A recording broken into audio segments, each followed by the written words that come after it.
I want to come back and help you and walk you through how you can fill out the breaking into product management blueprint. The first thing you want to do is you want to identify your current stage. You want to start figuring out what stage you're at. Are you an explorer? Are you an apprentice? Are you an official PM? Are you a candidate or are you a new PM? Figure out where you are. And what you want to do is you might touch multiple stages, and that's fine. You might be like half an explorer, half an apprentice. So what you do is you go through this stage and you tick off all the stuff that you've done already. And then the stage where you have the least amount of things that are done. So if you imagine if you completed all this stuff, right? But you haven't completed all this stuff just yet. So the stage that you're in with the least amount of completion is the stage that you're at. That is it. And you don't have to be a perfectionist about it. It's about progress. So there's a few things that you can skip. If you don't think that's relevant, you can skip it. If you think that things are missing, you can customize it. So once that's done, figure out what stage you're at, then understand the mindsets and the development areas across each of these stages. So the mindsets are here. So make sure that you follow the mindsets in here, which is you're curious, but you don't know where to start. As opposed to an apprentice, you're serious about this, time to commit. As opposed to, say, when you are a PM already, now that you're in, you need to earn trust, deliver value, and build momentum. So understand the mindsets across each stage and also each of the stage, all of the stage areas, all of the development areas that you have to focus on. So step 3 is you want to customize your wins. There's a bunch of wins that I put into here. These are just basically suggested solutions to help you solve these constraints that you have about breaking into product management. You can replace them, customize them to what you think that works for you. Yeah. But the constraint itself, I would leave that in there. Don't change it, because that's basically what I have seen so many people have hit the roadblock on, and you have to solve all of this in order for you to get to the next stage. So for example, if you're an unofficial PM, you know the concepts, but you're still learning through doing, right? So you can't change that constraint, because that is a constraint that everyone has when they go through the unofficial PM stage. But what you can do is you might be able to change the quick wins. So instead of applying what you learned by solving quick problems at work, what you can do is you can just jump into a project within a product manager's team and just become an associate product manager for free and working with them. Or maybe you might have a friend who's building a business, a side hustle, and you can actually just apply your knowledge, your product knowledge into the side hustle. Or maybe another way to do it is you can join a hackathon and become the product manager in those hackathons. So yeah, constraints are constraint, but you can't change them. But the solution, you can customize it to what fits you. But start with these if you're stuck. The step 4 is you want to start to set some deadlines for you to track your progress. Deadlines are extremely important because it forces us as humans to prioritize our time on the right things.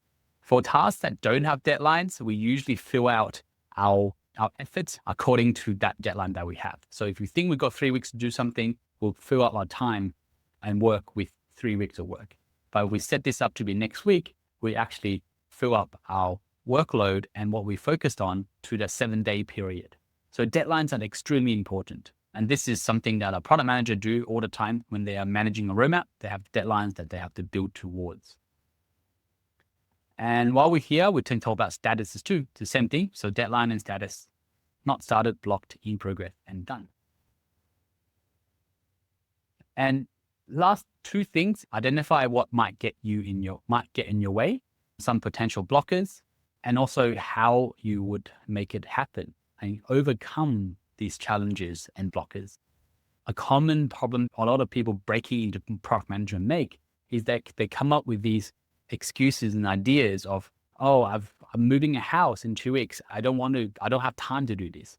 Or start a family very soon and I don't want to do this. And that's fine. These might be legitimate reasons, but if you don't write them down, you never be able to face these impediments. You're never able to face these issues. And those things become fears on the back of your mind. And it's always playing out into every single decision that you make.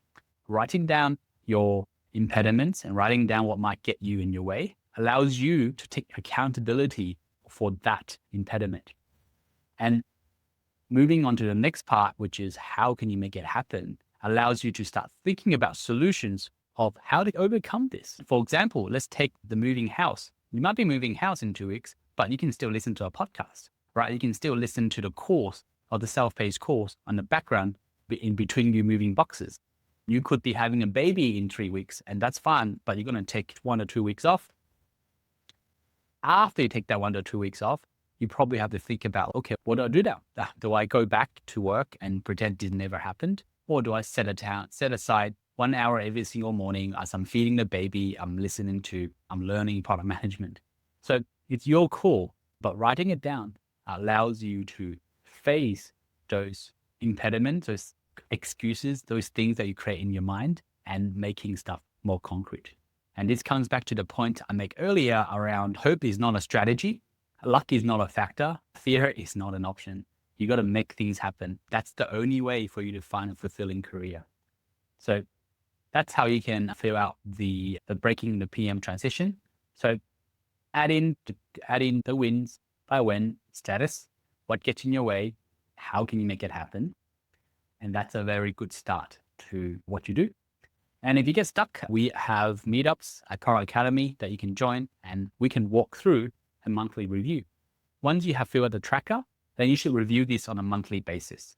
You should schedule a monthly review and ask yourself, what did you complete? What got in the way? And what was the next priority? And that's important for you to do this every single month. Invite it into your calendar and remind yourself to do this every single month. If you need some help, if you need some motivation, a group of people to do this together, we run monthly meetups, Product Academy, to keep you accountable as well. So we can jump on our monthly meetups, which you get from emails. You can jump on and we talk about what have you done? What progress have you made? And also learn from others that are also on this journey. And we share resources and learnings along the way. And while we're speaking about resources, this is the link to all the resources that I've talked about in this module. By the time you see this list, probably already grown and might migrate to a different database. But these are just different tools and resources that you can use to get you started. These things will always change. So be resourceful and find your own path forward and solve those impediments that might get in your way.